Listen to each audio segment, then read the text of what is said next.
Of action for the R&G British Talent Cup as the revs begin to rise, the lights go out and we go racing. Philip Sorowiak on pole position, but it's Ethan Sparks in the middle of the front row, gets an absolute stormer into the lead of the race by the first corner. Great start for him, then great start also for Josh Raymond Jr. from the middle of the second row up into second before we even come into the chicane for the first time. Late on the brakes for Sorowiak there as he sent it through on the inside of Julian Correa for P3 and gets the move done, so making up for what was a pretty difficult initial launch off the line for the number 75.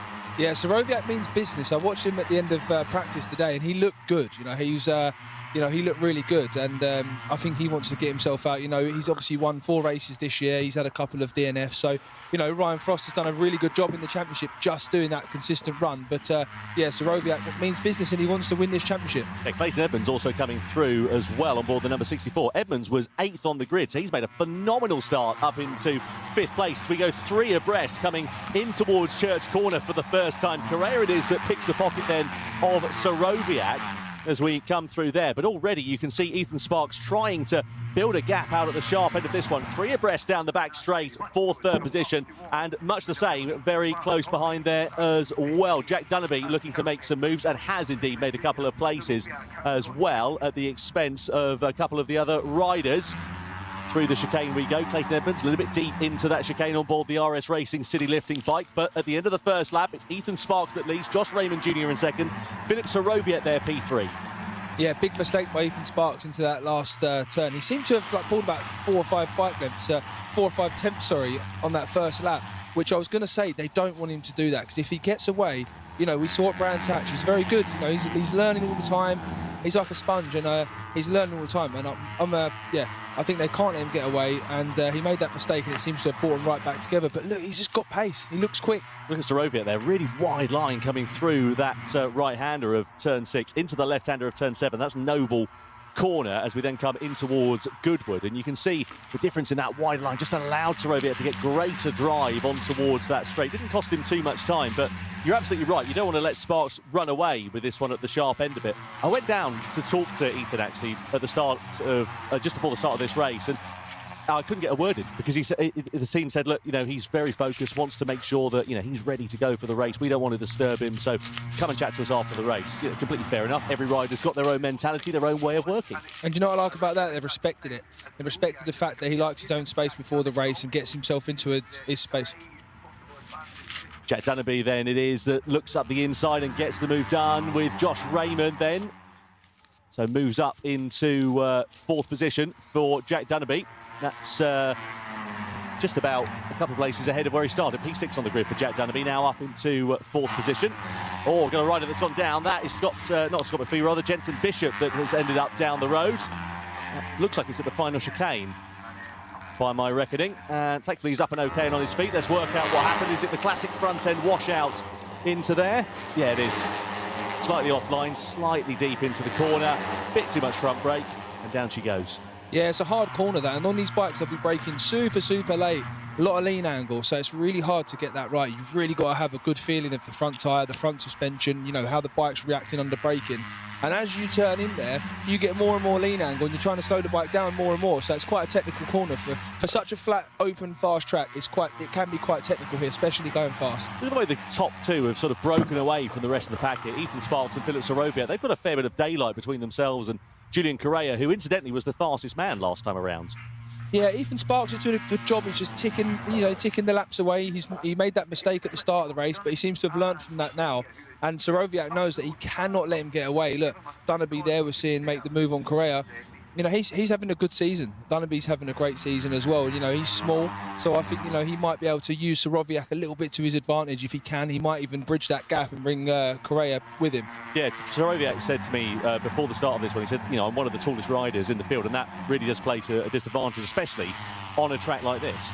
Yeah, well, you saw Ethan Sparks off the start line, like the power to weight ratio, I'm no scientist, but it's a pretty obvious thing, and we see Ethan Sparks there do the fastest lap of the race so far. I really like what he's doing. I like the way he goes about his business. Even what you were just saying there, Tom, about the pre-race routine he's got. I love it. what a way of learning, and you know, this is what this British Talent Cup does. Yeah, almost very Casey Stoner-esque. He didn't like to be talked to on the grid, did he, back in the day? Just saw the two Fibertech Honda teammates exchanging positions. Ryan Frost getting one over on Josh Raymond Jr. for 6th position. Meanwhile, at the sharp end of this one, Soroviak is now really on the back of Ethan Sparks and looks to be like he's going to try and challenge for the race lead. Got a rider that has gone down the road, meanwhile. Further down the order, they're up and okay. Sounds like it's Seagrave that's gone down. And again, he's up and walking away, which is the main thing there, but a shame for him to have ended the race a little bit prematurely. Meanwhile, the sharp end of this one, Sparks still coming under pressure here from Soroviak, and Soroviak there with a tighter line into the chicane. Looked like he was going to try and challenge for position. Meanwhile, look at this, absolutely phenomenal stuff. Mason Foster in the midst of a superb battle with Clayton Edmonds now being shuffled right to the back of it. Two Fibertech Hondas in there as well. You've got Julian Correa, who's lost a few places over the last couple of laps or so. Right at the sharp end of it now, though, is Harrison McKay on the RS Racing machine. You can see he started 12th on the grid. He's now up to P5, so great progress. And looking to try and pick off the number 63 of Jack Dunnerby, his teammate, through there as well. The way he accelerated off that turn into that inside turn was, yeah, it made me take a deep breath there. That was a great pass by McKay. But yeah, the guys are just breaking away at the front. You know, that these, you know, from 3rd place onwards are just not able to sort of handle that pace. And it's really nice to be Soroviak in this situation. You're letting Ethan Sparks do the work. You're just trying to match him and get pulled away. And I really want to know, and I really want to see that when Soroviak's behind him, if he's got any legs in a straight line, because ultimately that's what's going to win this race. You know, even if Ethan Sparks sits behind Soroviak and then waits until the last, you know, couple of laps to lead, you don't care how long you win by, you want to win. Ryan Frost, a bit deep on the curve there, coming through Church Corner. Need to keep a close eye on that, because the stewards will be keeping a very watchful look at track limits infringements. As Soroviak looks to the inside of race leader Ethan Sparks into the chicane, again gets his nose chopped off, and that compromises Sparks' line through the second part of that chicane, and may in turn compromise his drive along the start-finish straight and allow him a chance to retaliate. Soroviak not quite close enough as we come into the first corner. Meanwhile, this is a proper ding-dong squabble for position here. Battle for 3rd place and down, going all the way down to, what's that, about 10th place or so, isn't it? Yeah, interestingly enough, they've matched the leaders' times. You know, Correa in obviously 5th place, McKay there in 3rd. They've matched the leaders last time on that last lap, so they've got the pace, but they've just managed to break away in the opening part of this race. Yeah, and that's really what's giving them, you know, a great opportunity to be involved in their own battle. The difficulty is you want to, you know, obviously battle with the rider in front of you or indeed behind you, but you've got to be careful to not lose too much time, because that'll pull you back into that group, won't it?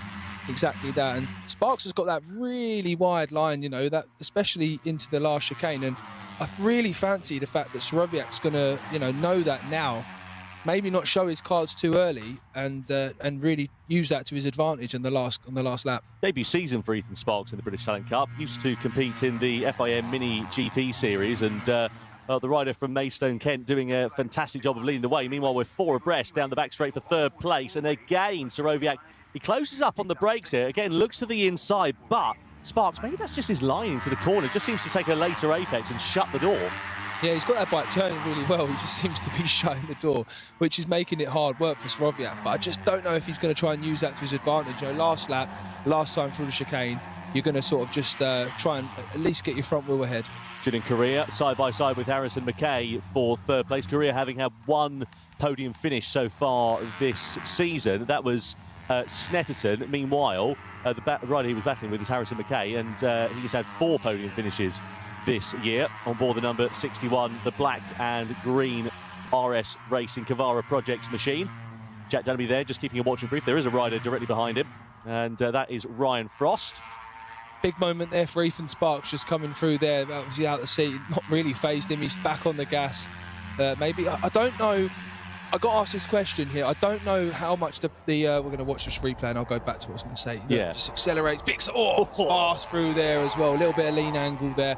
But I don't know, with these bikes, if the tyre life does come into it. I'm not experienced in these classes. I've not raced these classes. I don't know, you know, Fruxton is renowned for this, but I don't know if this affects them. If it does, you know, Ethan Sparks is a lot lighter than Sorowiak, so that will be an advantage for him. Yeah, exactly. Obviously, the lighter the rider, the less strain you're putting on the tyres. You're not going to be spinning up the rear tyres quite as much as you would be on a 600 or a 1000cc bike around this circuit, but they are going to be wearing them out a fair bit. Of course, the only competitors that are on Dunlop tyres are the British Talent Cup riders here this weekend as well.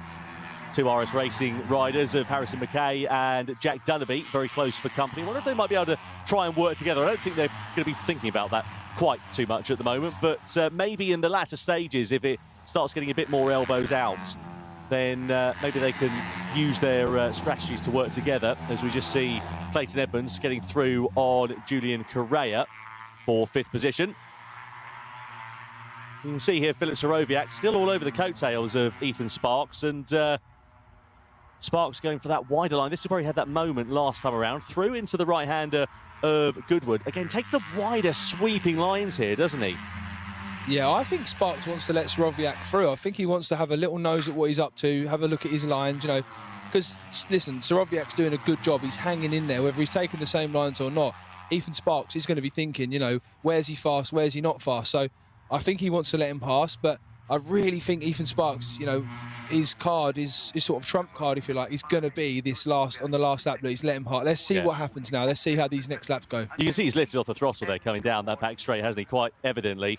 And Sorowiak through into the racing. Look at the front end of the bikes chattering away. They're proper bespoke racing machine, these Hondas, and they are very, very stiffly set up. They move around a bit less than you would see with the sort of softer, you know, super bikes and super sport machines that we have also on the bill here at BSB, but subsequently they do chatter around and bounce around a lot more. Yeah, and what's this track made from, Tom? It's an old airfield. You know, when these guys race in the Motor Grand Prix tracks, obviously, you know, they're a lot smoother. These tracks here, you know, it's quite a bumpy track, so these bikes, the poor kids' teeth will be chattering to bits out there, but you know, it's still a brilliant track, super wide, and it'll be super fun on here. So put some meat on the bones for me here. Ethan Sparks, he's led the race quite commandingly up until this point. He let Sorowiak through without much of a fight at the end of the last lap. Why has he done that? I think strategically, he's got experienced guys around him. Although he hasn't raced here before, you know, he's got experience racing. You know, Ryan Saxelby has won races here, you know, with Kyle Ryde back in the day and things like that. So he's got a lot of experience, you know. He would have been through stuff, he'd have been looking at the race, they'd have had a bit of a plan in place. And I think he just wants to see what he's doing. Look, he's got up beside him and he's passed him and he's not even used the slipstream. Do you think he might be using this as a bit of a dress rehearsal, maybe? Think, oh, hang on, if we get into the last lap and it ends up being like this, I want to see where I can be stronger than him. 100%. And look how easy he passed him. And he's got a couple of bike lengths there. So I think he's just not playing with him. Oh, this battle here. Oh, my God. Edmonds, I think, just clattered into the side of Julian Correa and Harrison McKay coming through that final corner. That was always going to end in tears. Such is the bottleneck effect that you get down into that final chicane. Somehow, they all managed to stay upright and make it through the corner in relatively the similar condition to the one that they entered. This is going to be the fight we're going to want to see. This fight for the podium. You know, we've got six or seven riders in this battle here. And it's going to be crazy, and I'm really looking forward to seeing how this unfolds, you know, because Ryan Frost has done a good job so far this season of being super consistent. That's why he's second in the championship at the minute. He's not had a DNF. He's been mega consistent, and if you want to win this championship, that's what you've got to do. And he's there. He's in this fight. So if he comes away with a third place, despite the fact that he's, you know, 3.5 seconds off, he's still had a third place. Absolutely. Consistency is what makes champions, as we well know. Fastest laps, by the way. Ethan Sparks it is that's got the quickest one ahead of Philip Sorowiak, Jack Dunnerby, Ryan Frost, Julian Correa and Harrison McKay. That would be the grid. That would be your top 6 on the grid for the second race of the weekend here tomorrow. Clayton Edmonds with a lot of overspeed there on Harrison McKay coming through Church Corner, but look at how close Ryan Frost is able to get and indeed drag alongside and past him down the back straight. Now we're back at the sharp head and Ethan Sparks it is that leads. Sorowiak again on his coattails, but nothing doing for him at the moment, just biding his time and waiting for the right opportunity. Thankfully behind with this 7-rider scrap for position. A little bit tidier this time around into the final chicane. Dunnerby impresses me, you know, 14-year-old, I believe it's his first season here as well. He impresses me, you know. I know I talk a lot about Ethan Sparks, but Jack Dunderby impresses me. You know, he's having a great race at the minute, as we see him lose a place there, but he's doing a good job. You know, they're learning fast, and they're like sponges. They're like little sponges. They just watch everything, and they just, you know, soak up all this information, all this experience. You know, at Brands, it started to rain a little bit. Oh, we're going to see a back marker here get involved. Yeah, that's number 65 of Lily Rose, just moving out of the way. And yeah, she's a little bit further down the order than the other riders, down in 24th place, fair way off the back of Isaiah Devine and so on. But yeah, a little bit of work for her to do. But the top two just able to get ahead without too much of a bother. Everybody else, they're about 24 seconds up the road. So I shouldn't imagine we'll see another back marker featuring towards the end of this one, but never say never. Coming down in towards the chicane we go. Now, what about Soroviak? He's in the slipstream here, but we know he's a bigger rider in terms of stature and in terms of weight subsequently as well. Can he get the better on the brakes against Ethan Sparks? Well, Sparks defending that inside line quite nicely, taking the later apexes we've seen quite consistently and holding position for now. McKay there with his teammate Jack Dunderby behind. Clayton Edmonds also involved in the mix. RS Racing could be on for a 1, 2, 3, 4. Here maybe even a 1, 2, 3, 4, 5. But if the Fibertech Hondas that are just roughing up Clayton Edmonds through the first corner have got anything to do with it, they'll be trying to change that order. Yeah, RS Racing's going to have a 10, 11, 12, 15, 16, 18 as well. The amount of bikes he's got out on the grid. He's no, they're doing a great job. You know, they're a great team, a lot of experience, and yeah, they're doing a good job there, the guys. And it'd be nice to see Harrison McKay on the podium.